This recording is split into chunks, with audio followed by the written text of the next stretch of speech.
We're in today with Riva TNT2. This is a 1999 video card with 32 megabytes of SDR running at 125 megahertz on the core clock and 125 megahertz on the memory clock. It's got 64 bits bus width running at 8GP2X, and today we're gonna pair it up with this Core II Extreme QX6850 with 4 cores and 4 threads. And the best thing we can do for this video card is see if this CPU it's not bottlenecking. All jokes aside, I think the best thing we can do for this setup is to just jump in a couple of games and see how it holds.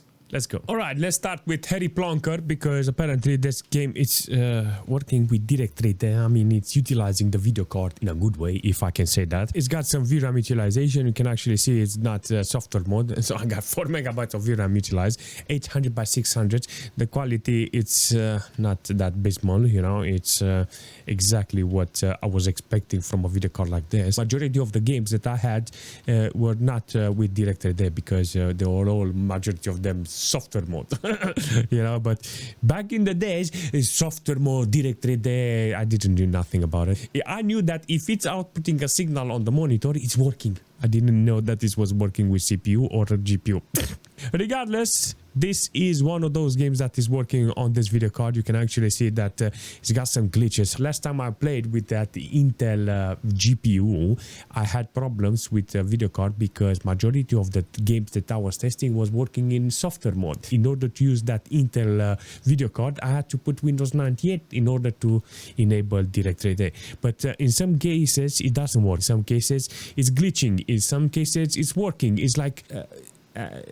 all in all, I like this idea of this game running with this Riva TNT. You know, if I would have seen this back in the days with 800 by 600 with lowish quality. I mean, it's decent quality. I will call this a decent quality. Yeah, I would have said this is the most gorgeous game on the planet. You know, like today you're watching videos or details about Cyberpunk on 8K modified with the realistic mods, you know, and people are saying, oh my god, it looks so gorgeous. This is how we were seeing back in the days the games. We were saying, oh my god, this is the most gorgeous game ever on the planet. This is Need for Speed. In this situation with this computer, you can actually see the game is running, yes, with artifacts. I'm thinking because of the drivers, you know, you have to put the right drivers. I think if I put this game and this video card on 98 operating system, it will be okay. But with this operating system, you can actually see I get the FPS, but I get a lot of glitches. This is direct rate mode. If you want to play with software mode, you can play it and it will look much better and it will show you different type of quality. The only difference is that here in this mode I get 60 FPS, and you can actually see it's utilizing the video card. What of can see it's got a lot of problems, it's got a lot of artifacts, but it's very snappy with this video card in this situation. In some cases it's dropping because of the artifacts and the field of view of the game below 60 FPS, but all in all it's doing a fantastic job. You know, this frequency on the core, it's actually helping this game giving me a lot of FPS. Look at how it looks in software mode. I don't know where is the FPS monitor, but here it feels very 30 FPS, but look how it looks now. In software mode, I think it's much better here with this occasion. Seriously, I like it. In some cases it's ideal to actually swap the details to software mode instead of actually playing the game with direct rate.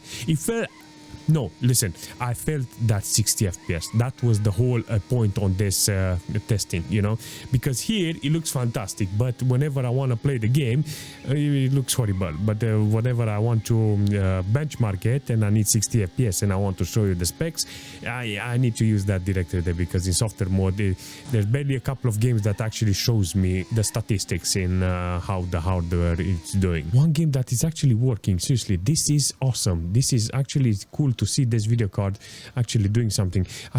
It's very buggy because this is direct rate there. So I got 20-30 FPS in this occasion, 4 megabytes of VRAM utilization. It's not utilizing this properly. Look at the fog, how it looks. It's just straight lines. I like this type of glitching because it shows me how the video card is performing. It will be a very advantageous thing to do is to run this video card in an older operating system. I think it will do much better with all drivers that are more stable than this one. This one that is given by Windows XP, apparently it's not okay with this video card and this operating system. I like it though. I like this idea that is starting the game. Remember testing a couple of SLI video cards and stuff like that, you know, to see how it's performing and is it compatible with SLI or Crossfire. And now I play with the Riva TNT because why not? I like this idea. I like everything about it because it's reminding me about the good old days, you know, when everything looked crap. This is gonna be very interesting. Look at that, no glitches. Seriously, this is directly there apparently with this video card. I got this idea of actually trying this game because I seen how Harry Potter was running, and I was like, man, there is a chance to actually try running the game. I don't know, it's very glitchy. I can't see nothing where to drive. Oh my god, it's so horrible.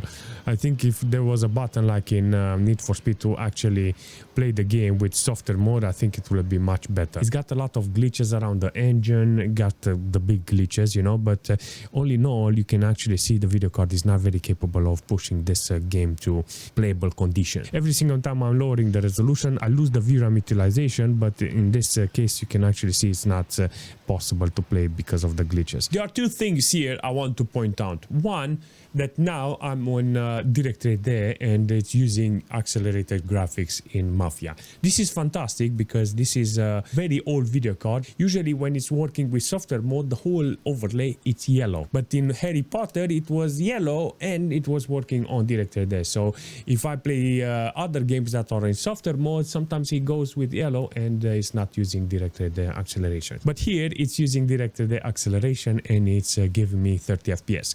Lots of glitches, you know, but it's starting the game and can't say nothing bad about it. I've seen even sometimes 100 ms because this video card is struggling to give you that good FPS, that entertainment from this game. It's nearly 150 watts consumption from the wall, but I put a fan on the bottom of the case in order to push some air under the video card because the video card is missing the core fan. In this case, you can actually see it's struggling to push some FPS, you know, 30 FPS, but I'm surprised the game is starting with this video card. A game that works really nice on Riva TNT. I remember this game and it looked so futuristic because of the graphics and the effects that gave me with this directory there. In this case, you can see on MS Afterburner OGL, you know, OpenGL, and is doing fantastic work on actually utilizing this video card properly. I disable everything. I put everything on low details in order to get 60 FPS.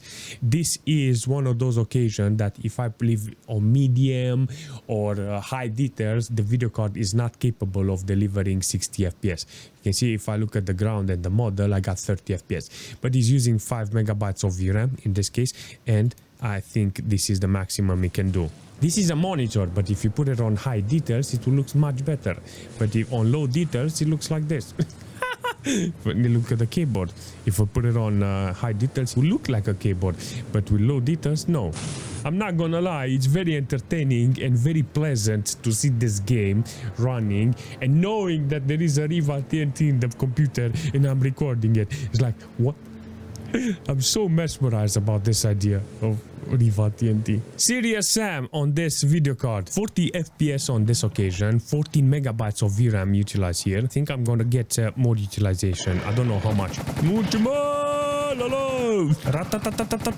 That's how it needs to be done. The only thing I need to know is how much it's gonna hold, you know. Sometimes it's crashing, sometimes it's giving me blue screen, sometimes it's holding too much, sometimes it's going and utilizing the core and the VRAM at maximum. Sometimes it's dropping to 28 or even below 30 FPS. Gorgeous effect back in the days. This was representation of high quality. Oh my god, a flare in the game. Yes, boy. 23 explosions, 22.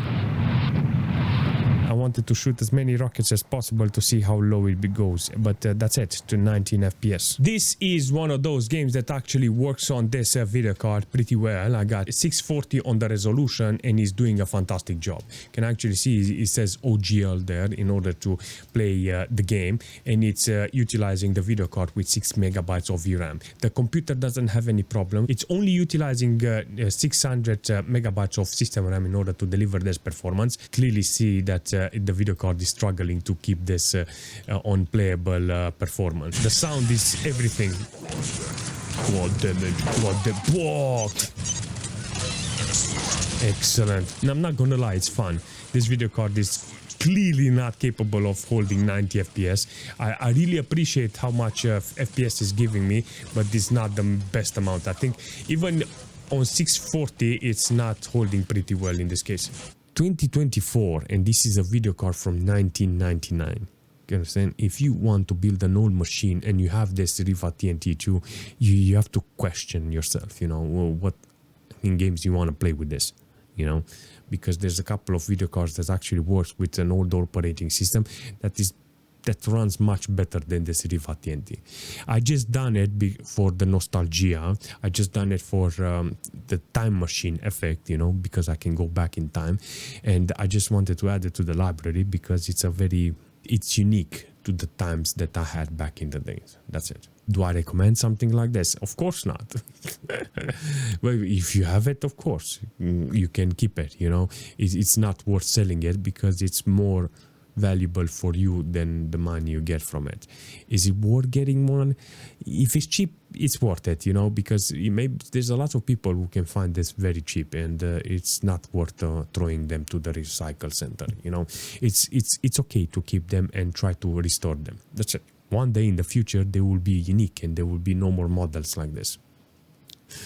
All in all, I like the experience that I had today with this, but I don't recommend it. If you have to get one for retro gaming, I recommend a better one. But yeah, this is a very interesting experience that I managed to have today with this, because it's a unique one.